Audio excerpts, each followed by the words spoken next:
ஒரு போலீஸ் கான்ஸ்டபிளை ஒருத்தன் சார்ந்து கொண்டால் அந்த போலீஸ் கான்ஸ்டபிளுக்கு என்ன வல்லமை இருக்கோ அந்த வல்லமையில இவன் இயங்குவான். ஒரு சப் இன்ஸ்பெக்டருடைய வல்லமையை சார்ந்துக்கிட்டான்னா அந்த சப் இன்ஸ்பெக்டருக்கு என்ன வல்லமை இருக்கோ அந்த வல்லமையில இவன் இயங்குவான். ஒரு எம்எல்ஏவோட வல்லமையை சார்ந்துக்கிட்டான்னா இவன் எந்த அளவுக்கு வேலை பார்க்கலாம் தெரியுமா? அந்த எம்எல்ஏவோட பவர் எவ்வளவு இருக்கோ அவ்வளவு தூரத்துக்கு அவன் வேலை பார்க்கலாம். இப்போ ஒரு காலத்தில் ஒரு முதலமைச்சருடைய நெருங்கிய தோழிகள் இவங்கெல்லாம் எந்த அளவு மூவ் பண்ணாங்க, ஒரு முதலமைச்சர் எந்த அளவு மூவ் பண்ணாங்களோ அந்த அளவு மூவ் பண்ணாங்க. ஏன்னா நீங்கள் எந்த அளவு வல்லமையை சார்ந்திருக்கிறீர்களோ அந்த அளவு நீங்க மூவ் பண்ண முடியும். ஒருவன் தேவனுடைய வல்லமையை சார்ந்து கொண்டால் தேவன் எந்த அளவு மூவ் பண்ணுவாரோ அந்த அளவு அவனால் மூவ் பண்ண முடியும். ஆமே. ஒரு சிஎம்மோட பவர்ல நீங்க சார்ந்துக்கிட்டீங்கன்னா சிஎம் எந்த அளவு மூவ் பண்ணுவாரோ அந்த அளவு நீங்க மூவ் பண்ணலாம். காட்ஸ் பவரை நீங்க சார்ந்துக்கிட்டீங்கன்னா அவரோடு அந்த வல்லமையோடு இணைந்து கொண்டால் அந்த வல்லமை எந்த அளவு வேலை செய்கிறதோ அந்த அளவு நீயும் நானும் வேலை செய்ய முடியும். இயேசுவின் நாமத்தில் இந்த வார்த்தையை கேட்டுக்கிட்டு இருக்கிற அத்தனை பேருக்கும் சுகத்தை நான் பேசுகிறேன், சுகத்தை நான் கட்டவிழ்க்கிறேன். ஆன்லைன்ல இருக்கிறவங்க, படுக்கையில் இந்த வார்த்தையை கேட்டுக்கொண்டிருக்கிற எல்லாருமே கர்த்தராகிய இயேசுவின் நாமத்தில் அற்புதத்தை நான் ரிலீஸ் பண்ணுகிறேன். ஒரே நிமிஷத்தில் ஆயிரக்கணக்கான அற்புதங்கள் இப்பொழுது நடைபெறுவது. கரங்களை தட்டி கரங்களை தட்டி ஆமென் ஆமென் ஆமென் ஆமென். Yes yes yes yes yes yes ஆமென். என் அன்புக்குரியவர்களே, வேதம் தெளிவாய் சொல்கிறது கர்த்தரை மட்டும் தேடுவதல்ல, கர்த்தருடைய வல்லமையை நாட வேண்டும். இந்த கடைசி நாட்களில் கர்த்தருடைய ஆவியானவர் உங்களை வரவேற்கிறார், உங்களை அழைக்கிறார். எதற்காக? கர்த்தருடைய வல்லமை என்னுடைய வாழ்க்கையிலும் என்னுடைய சரீரத்திலும் என்னுடைய ஊழியத்திலும் என் குடும்பத்திலும் என் பிள்ளைகள் மீதும் அந்த வல்லமை கட்டவிழ்க்கப்பட வேண்டும் என்று அவர் விரும்புகிறார். தேவ பக்தி வேஷத்தை தரித்து அதனுடைய வல்லமையை மறுதலிக்கிற அநேகர் எழும்பி இருக்கும் போது அந்த வல்லமையை அங்கீகரிக்கத்தக்க ஒரு கூட்டத்தை தேவன் எழுப்புகிறார். என் அன்புக்குரியவர்களே, கர்த்தரை மட்டுமே தேட சொல்லி நாட சொல்லி பிரசங்கம் பண்றது it is a fake message. இல்லாட்டி இது ஒரு பகுதி செய்தி தான், அப்படிதான் சொல்லலாம். நீங்கள் சொன்ன பாடுபட்ட அந்த மிஷனரிமார்களை நாங்கள் மதிக்கிறோம். அவர்கள் கர்த்தரை நாடினார்கள். ஆனால் வேதமோ நம்ம இன்னும் ஒரு படி மேலே போய் அவருடைய வல்லமையையும் நாடும்படிக்கு நம்மை அழைக்கிறது. நான் என்ன சொல்றேன், நீ கர்த்தரை நாடுங்க, மதிக்கிறோம். தொப்பில கூழ் வாங்கி குடிச்சீங்க, மதிக்கிறோம். வியாதிப்பட்டு மரித்தீர்கள், மதிக்கிறோம். இதெல்லாம் கர்த்தரை நீங்க நாடுனால செஞ்சீங்க. ஆனா அடுத்த ஒரு படிக்கு பைபிள் உங்களை அழைக்குது. வெறும் கர்த்தரை மட்டும் அல்ல, அவருடைய வல்லமையும் நீங்கள் நாடி இருந்தால் ஒருவேளை சரித்திரம் வேறு விதமாக எழுதப்பட்டிருக்கும் என்று நான் சொல்லுகிறேன்.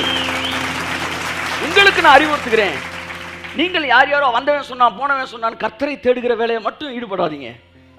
கர்த்தரை நாடுவதல்ல, அவருடைய வல்லமையும் நாடுவதே நமக்கு கொடுக்கப்பட்டிருக்கிற வேலை. நம்முடைய மனது அவர் வல்லமையோடு இணைக்கப்பட்டிருக்கணும்.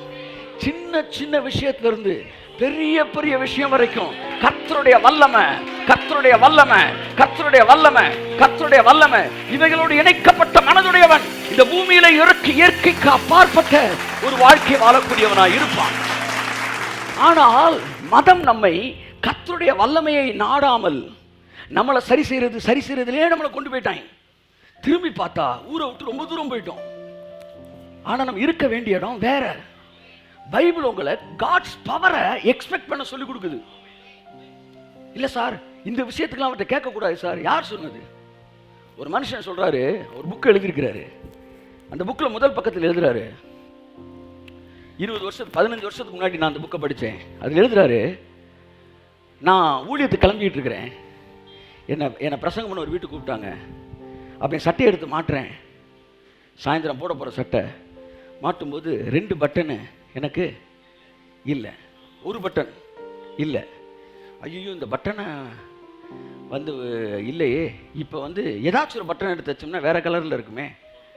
அப்போ எனக்கு என்ன செய்யணும்? 1 பட்டனை புதுசாக வாங்கி தைக்கவும் முடியாது, அது மட்டும் பளிச்சுன்னு தெரியும்.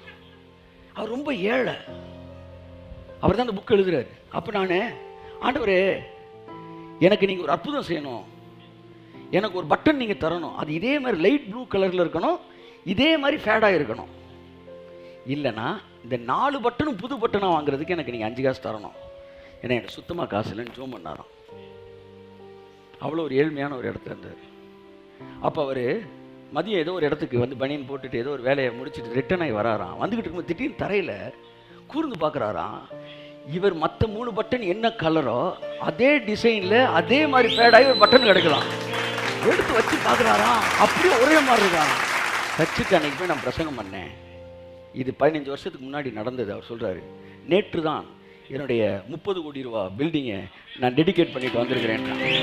ஐயத்தட்டு ஐயத்தட்டு இதுல போடு. பட்டனுக்கு நீ அவர் வல்லமையை நாடுனா தாயா, கோடிகளுக்கு அவர் வல்லமையை நீ நாட முடியும். கர்த்தரையும் அவருடைய வல்லமையை நாடுங்கள், அவர் சமூகத்தை நித்தமும் தேடுங்கள். வல்லமை சொல்லுங்க, வல்லமை, கமான், வல்லமை. கடைசி நாட்களிலே தேவ பக்தி வேஷத்தை தரித்து அதனுடைய வல்லமையை மறுதலிக்கிற ஒரு கூட்டம் எழும்பும் போது ஒவ்வொரு சின்ன சின்ன விஷயத்திலும் கர்த்தருடைய வல்லமையை பார்க்க போகிற ஒரு கூட்டம் கர்த்தர் எழுப்பிட்டு இருக்கிறார். நீங்க தான் அந்த கூட்டம். உங்க வீட்டுக்குள்ள தண்ணீர் திராட்சரசமா மாறப்போகுது. ஆமென். வெறும் தண்ணீர் காஃபியா மாறப்போகுது. உங்களுடைய அக்கவுண்ட்ல நீங்க எதிர்பாராத பணம் உங்க பேர்ல விழ போகுது. இயேசு நாமத்தில். அவன் யாரு சார் கிரிட்டிசைஸ் பண்றதுக்கு?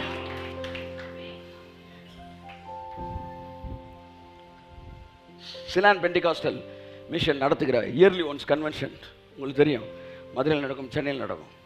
அப்போ சில கேசட்ஸ்லாம் ரிலீஸ் பண்ணுவாங்க. நான் அந்த காலத்தில் ரொம்ப அதை ஃபாண்ட் ஆஃப் அந்த விஷயங்கள்லாம் வாங்கி கேட்கும்போது அதில் அவர் பிரசங்கம் பண்ணுறாரு.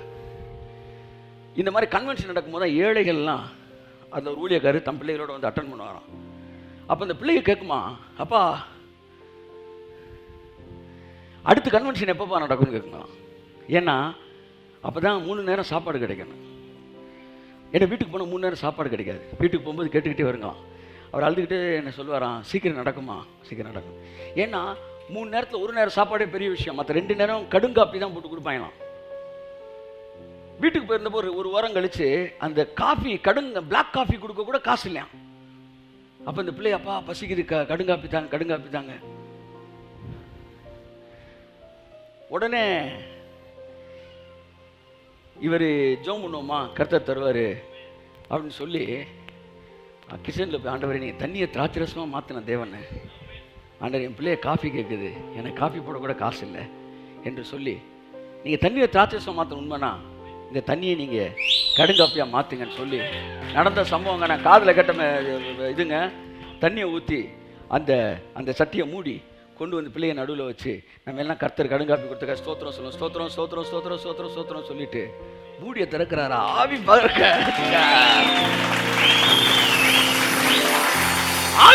கடுங்காப்பி. கர்த்தரையும் அவர் வல்லமையையும் நாடுங்கள், அவர் சமூகத்தை நித்தமும். கேட்ட ஒரு ஹார்லிக்ஸ் போன்விட்டான்னு கேட்டியாது. Mind lock.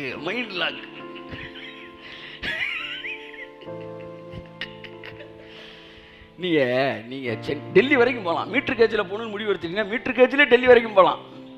ப்ராட் கேஜில் போகணும்னு நினச்சிங்கன்னா ப்ராட் கேஜில் டெல்லி வரைக்கும் போகலாம். நான் சொல்கிற புரியுதா உங்களுக்கு? அந்த மாதிரி வல்லமையை பார்க்கணும்னு நினச்சா வல்லமை எவ்வளோ தூரம் பார்க்கலாம். ஆனால் நீங்கள் போட்டு கொடுக்குற மெனு தான் அது ரொம்ப முக்கியம். கடுங்காப்பினா கடுங்காப்பி தான் நடந்திருக்கு.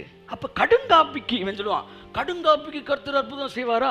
நான் கேட்குறேன், இஸ்ரவேல் ஜனங்களுக்கெல்லாம் என்ன பெரிய பெரிய வந்து நட்சத்திரத்தில் வீடு கட்டுறதுக்கு அற்புதம் பண்ணார். அம்புட்டு சோறு திங்கிறதுக்கு, கறி திங்கிறதுக்கு, தண்ணி குடிக்கிறதுக்கு, குளிக்கிறதுக்கு, துணி துவைக்கிறதுக்கு, இதுக்குத்தான் எங்கால அற்புதம் செஞ்சாரு. கையை தட்டுங்க. எதுக்கு செஞ்சார் அற்புதம்? சாப்பாட்டுக்கு செஞ்சாரு. அவன் பசிக்குதுன்னா மண்ணா கொடுத்தாரு. அதுக்கப்புறம் கறி சாப்பிடணும்னா காடையை கொடுத்தாரு. சர்வ வல்லமையுள்ள தேவன் தான் வல்லமையை பிள்ளைகளுடைய விருப்பத்திற்காக கட்டவிழ்க்கிற தேவன். நீ பாரு, பிசாசு சொல்லுவான், ஏய் இதுக்கெல்லாம் ஒரு வல்லமையை கேட்க கூடாது, ஏய் அதுக்கெல்லாம் அப்படின்னா போட நீ யாரா வந்து இது கேட்கக்கூடாது அது கேட்கக்கூடாது? எங்க அப்பாட்ட எது கேட்கணும் எனக்கு தெரியும். சாப்பிடணும் நானா? கர்த்தர் என்ன சொன்னார்? காடு கொடுப்ப யாராச்சும்.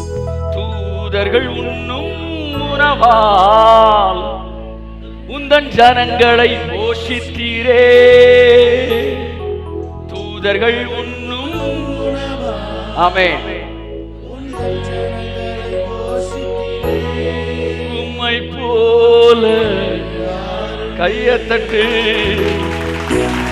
ஜனங்களை நேசித்திட. அப்படியே வீட்டுக்கு போறீங்க, தும்முன்னு இருக்கு, இதோட போதுன்னு நினைக்கிறேன். பைபிள் அவரோட பவரை வலது கரம் சொல்லுது. வலது கரமா? வலது கரம். என் அன்புக்குரியவர்களே, என் பிள்ளை நடக்கும், நின்றுகிட்டு இருக்கும், டப்புனு விழுந்தான்னா என்ன உட்கார்ந்தாலும் டக்குன்னு என் கை என்ன செய்யுது? நீளுது. என் கை நீளுது. அப்ப என் கை சும்மா இருக்காது. அவன் என்ன கூப்பிடுறதுலாம் கிடையாது, அவன் ஆண்ட்ரக்குள்ள டக்குன்னு நான் போயிடுறேன். அப்ப காட்ஸ் பவர் இருக்கு பாத்தீங்களா? இந்த பவர் அவரோட வலது கரம் தான் அந்த பவரா. நீ தள்ளாடும் போது இம்மீடியட்டா அந்த பவர் வந்து உனக்கு தேவையானதை செஞ்சு முடிப்பார். அவர் கை நீளும், உனக்கு செய்ய வேண்டிய அற்புதத்தை அவர் செய்யத்தக்கதாய் ஏற்ற காலத்திலே கர்த்தருடைய கரம் அவருடைய வல்லமையின் வாழ்க்கையில் கடந்து வருது. ஆமென், ஹல்லேலூயா. தூதர்கள் உண்ணும் உணவால் உந்தன் ஜனங்களை போஷித்தீரே.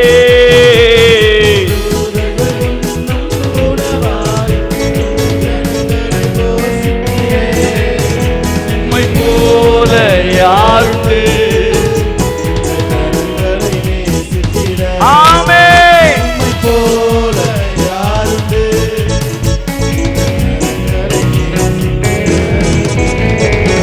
மதம் என்பது கோட்பாடுகளை பேசுகிறது. ஆனால் கிறிஸ்தவம் என்பது உறவையும் தகப்பனுடைய வலக்கரத்தையும் பேசுகிறது. நீங்க என்னைக்கு கோட்பாடுகளை பேசிக்கிட்டே இருக்கிறாங்க, அது மதம். ஆனா தகப்பனுடைய வல்லமையை பேசிச்சுன்னா அதுக்கு பேர் தான் உறவு. கிறிஸ்தவம் என்பது உறவை பேசுகிறது. தயவுசெய்து கோட்பாடுகளை பேசாதிருங்கள்.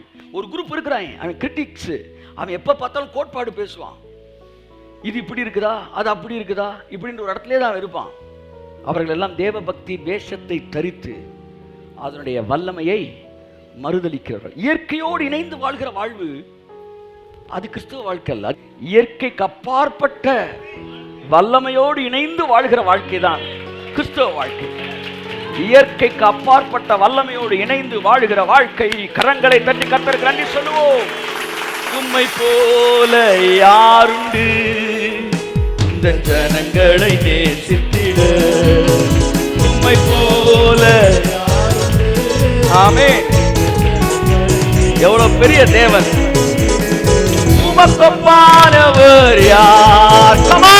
உமக்கொப்பானவர் யார்? உமக்கொப்பானவர் யார்? உமக்கொப்பானவர் யார்? வானத்திலும் பூமியிலும் உமக்கொப்பானவர் யார்? ஞானத்திலும் பூமியிலும் உமக்கொப்பானவர் யார்? Praise God. என் அன்புக்குரியவர்களே, ஒரு சாதாரண சாப்பாட்டுக்கும் கறிக்கும் அற்புதம் செஞ்சாருன்னா தேவனே, நீங்க கேட்குற மேட்டர் எவ்வளவு முக்கியமான மேட்டர் தெரியுமா? என்ன சார் அவங்களுக்கு செஞ்சாருன்னா உங்களுக்கு செய்ய மாட்டாரா? தைரியமா போங்க. முதலாவது பிசாசு உங்கள்கிட்ட சொல்ற பெரிய விஷயம் என்னன்னா, அவன் திட்டம் என்னன்னா, அற்புதங்களோடு அடையாளங்களோடு இயற்கைக்கு அப்பாற்பட்ட வாழ்க்கையிலிருந்து முற்றிலுமே பிரித்தெடுத்து சாதாரண வாழ்க்கை வாழ்ந்து கடவுளை தேடுவதற்கு உங்களை ட்ரை பண்ண பார்ப்பான். இது மதம். ஆனால் கிறிஸ்தவ வாழ்க்கை என்பது ஒவ்வொரு நாளும் இறைவனோட வல்லமையோடு இணைந்திருக்கிற வாழ்க்கை. இன்னைக்கு டேட்டுக்கு நீங்கள் கர்த்தருடைய வல்லமையை இன்னைக்கு டேட்டுக்குன்னு பார்க்குற வல்லமையை நீங்கள் பார்த்து தான் ஆகணும். ஒவ்வொரு நாளும் அவருடைய வல்லமையை பார்ப்பதே கிறிஸ்தவ வாழ்க்கை. அவருடைய சமூகத்தை நித்தமும் தேடுங்கள், அவருடைய வல்லமையை நாடுங்கள். ஒருவேளை இன்னைக்கு நீ காட்ஸ் பவரை பார்க்கலனா இன்னைக்குன்னு எடுத்து வச்ச சாப்பாடை நீங்கள் சாப்பிடலன்னு அர்த்தம். கையை தட்டு, அவ்வளோதான். பாருங்க, நான் லேட்டாக வரேன் வீட்டுக்கு, நான் வெளியில் 2 புரோட்டா வாங்கிட்டு வந்துடுறேன். ஆனால் எனக்குன்னு சமைச்ச சாப்பாடு ஒன்று வீட்டில் என்ன செஞ்சிடறாங்க, எடுத்து வச்சிடறாங்க. அப்படித்தான் உங்கள் பேருக்கு தேவன் இன்னைக்கு அப்படி சத்தியமாங்க இன்னைக்கு உங்களுக்குன்னு தேவன் செய்ய வேண்டிய சில அற்புதங்களை எடுத்து வச்சிருக்கிறார். நான் எடுத்துக்க, சாப்பிட்னா சாப்பிட்டுக்க, இல்லை வழக்கம் போல் வந்து ஒரு மெட்டாசினை போட்டு தலைவலியை சுகமாக்கணும், சுகமாக்கிக்க. வெளியில் புரோட்டா தின்ன கதை தான் அது. நீ வெளியில் புரோட்டா தின்ட்டு வந்துட்ட, ஆனால் உனக்கு நாங்கள் பிரியாணி செஞ்சு வச்சேன், அதை மிஸ் பண்ணிட்டேன். அந்த மாதிரி ஏதோ மருந்தை போட்டு சரி பண்ணுற, ரைட்டு, பரவாயில்ல, தப்பு இல்லை. ஆனால் தொடர்ந்து அதே இடத்துல நிற்காமல் தேவன் உனக்கென்று சமைத்து வைத்திருக்கிற அந்த அற்புத வாழ்க்கைக்குள்ளே நீ கடந்து வரும்படிக்கு உன்னை அன்புடன் அழைக்கிறேன். ஆமென். பிசாசு என்ன விரும்புறான்னா, devil doesn't like you to be connected with God's power, but he rather likes us to connected with so called disciplined life. அப்படி ஒரு வாழ்க்கை தான் வாழணும்னு நினைக்கிறான். டிசிப்ளின் முக்கியம், அது முக்கியம், இது முக்கியம். கடைசியில் கடவுளுடைய பவரே வாழ்க்கையில் பார்க்காம தொடர்ந்து இப்படியே போயிட்டு இருக்கும்போது ஒரு பாயிண்ட்ல பிரேக் ஆயிடுவீங்க. என்னடா கடவுளுக்கு இவ்வளவு பண்ணிக்கிட்டு வாழ்ந்துக்கிட்டு இருக்கிறோம், ஆனால் இந்த கடவுள் நமக்கு ஒன்றுமே செய்யலையடா. ஒன்றுமே செய்யலை இல்லை. அவர் செய்வார்ன்ற விஷயத்தில் உன் மனசை நீ திருப்பவே இல்லை. உன் மனசை ஃபுல்லாக கோட்பாடுகள்லே கொண்டு போயிட்ட. ஆனால் அப்படி கோட்பாடுகள்லே நீ போனீன்னா ஒரு குறிப்பிட்ட பாயிண்ட்ல ஒரு பிரேக்கிங் பாயிண்ட்னு ஒன்று இருக்கும். அந்த பிரேக்கிங் பாயிண்ட்ல நீ உடஞ்சிருவ. கடவுள் மேல இருக்க விசுவாசமும் நம்பிக்கையுமே உனக்கு போயிடும். குறிப்புணர்ல பிரேக்கிங் பாயிண்ட் வர மாதிரி ஒவ்வொரு மனுஷனுக்கும் ஒரு பிரேக்கிங் பாயிண்ட் இருக்கு. அதுல பிரேக் ஆயிருவீங்க. இதுதான் பிசாசோட திட்டம் சார். இப்போ எடுத்துக்காட்டு சொல்றேன். 2 பேர் தான் ஒரு வீட்டில். ஒருத்தன் மூத்த பையன், ஒருத்தன் 2வது பையன். இந்த மூத்த பையன் எப்பவுமே கோட்பாடுகள், இத்தனை வருஷ காலமாக உமக்கென்று ஊழியம் செய்து, சில சொல்லுவாங்க அந்த காலத்தில் நாங்கள் பெரியோர்களுடைய பாதத்தில் அமர்ந்து படித்தோம், அந்த காலத்தில் நாங்கள் இத்தனை வருஷ காலமாக இப்படிலாம் பேசினா என்ன மூத்த பிள்ளைன்னு அர்த்தம். இந்த மூத்த பிள்ளை அப்பாட்ட ஒரு மந்தையே இருந்தாலும் அதில் ஒரு மாடு எடுத்து அட்ரா சாப்பிட்றா அப்படின்னு சாப்பிட தெரியல. இப்போ நீங்களாம் சாப்பிடாம சாப்பாடு பாருங்க, மூடி வச்சு போன மாதிரி நீங்கள் என்ன செய்யணும், எந்திரிச்சு இன்னைக்கு அப்பா எனக்குன்னு வச்சிருக்கேன் கண்ணுக்குட்டி அட்ரா நாட்டி சாப்பிட்ருக்க வேணா நீன்னு. அவன் தொடவே இல்லை. கடைசியில் அந்த இளையகுமாரனை இது பண்ணும்போது பிரேக் ஆகிட்டான். என்ன சார் இத்தனை வருஷ காலமா உங்களுக்குன்னு ஓடுனேனே சார், எனக்கு ஒன்றுமே செய்யலையே சார். இதுதான் கோட்பாடுகள் பின்பற்றவன். ஆனால் 2வது ஒருத்தர் இருக்கேன். அவன் சொன்னா, அவன் கெட்டவன் தான், எங்கள் அப்பா வீட்டில் பூர்த்தியான சாப்பாடு இருக்கிறான். அவன் மைண்டு அப்பாவுடைய ஐஸ்வர்யத்தில், அப்பாவுடைய ஆசீர்வாதத்தில், அப்பாவுடைய பவரில் கனெக்ட் ஆயிருக்கு. என்னைக்கு அவன் என்ன செஞ்சான் பாருங்க, அதை அனுபவிச்சான். இன்னைக்கு கிறிஸ்தவர்கள் 2 கூட்டம் இருக்கு. ஒன்று ஒழுக்கமாக வாழணும், உத்தமமாக வாழணும், இப்படியே பிரசங்கத்தை கேட்டு கடைசியில் வாழ்க்கையில் சாதிக்கலை. இன்னைக்கு இளம் தலைமையோட கத்தர் பயன்படுத்துறாருன்னு எங்கேயோ எரியுது. ஹைட்ரோகுளோரிக் ஆசிட் எங்கேயோ எரியுது. என்னன்னா இத்தனை வருஷ காலமா அதை தாண்டா சொன்னோம் நாங்க. கர்த்தரை மட்டும் தேடாத, அவர் வல்லமையையும் நாடு.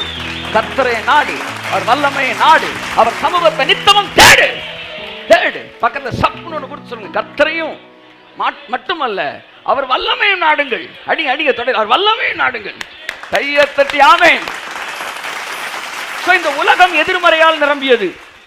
தேவனுடைய வல்லமையை சார்ந்து நம்பி எதிர்பார்த்து நீங்கள் வாழாவிட்டால் இந்த உலகத்தில் சமாதானமான ஒரு வாழ்க்கை நீங்கள் வாழவே முடியாது. காரணம், இந்த உலகம் எதிர்மறையால் நிரம்பியது. உங்க மனசு கர்த்தருடைய வல்லமையோட கனெக்ட் பண்ணலன்னு வச்சுக்காங்களேன், ஒரு நாள் கூட நிம்மதியா மூச்சு விட முடியாது. ஏனென்றால் இந்த உலகம் எதிர்மறையால் நிரம்பியது, விபத்துகளால் நிரம்பியது, ஆபத்துகளால் நிரம்பியது, வியாதிகளால் நிரம்பியது. கர்த்தருடைய வல்லமை என்பது இன்னைக்கு ஆப்ஷனலே கிடையாது, அது மஸ்ட். நீ அதோடு இணைந்து வாழ்ந்தால்தான் இனி நிம்மதியான ஒரு வாழ்க்கை இந்த பூமியில நீ வாழ முடியும். ஆகவே கர்த்தர் இந்த மதிய வேளையிலே தம்முடைய வல்லமையோடு இணைக்கப்பட்ட ஒரு வாழ்க்கை வாழ உங்களை அழைக்கிறார். பிசாசுக்கு அது பிடிக்கல. ஏன்னா அந்த வல்லமை நீங்க அனுபவிக்கும் போது அவருடைய அன்பை அனுபவிக்கிறீங்க. The more you enjoy the power of God, the more you enjoy the love of God. கை தட்டுங்க, அதான் பாருங்களே, தூதர்கள் உண்ணும் உணவால் உந்தன் கரங்களை போஷித்தீரே. அடுத்த வரி என்ன வருது? உம்மை போல வந்துருச்சா? கையை தட்டு. அதான் when you enjoy the power of God, you start enjoying the love of God. கையை தட்டு, நல்லா தட்டுங்க. ஆமென்.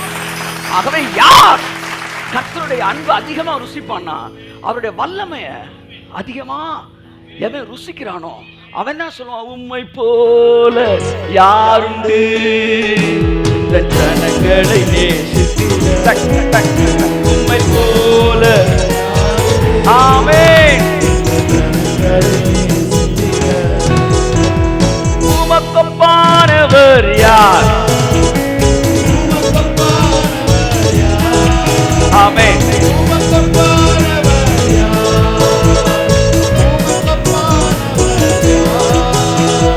வானத்திலும் பூமியிலும் வானத்திலும்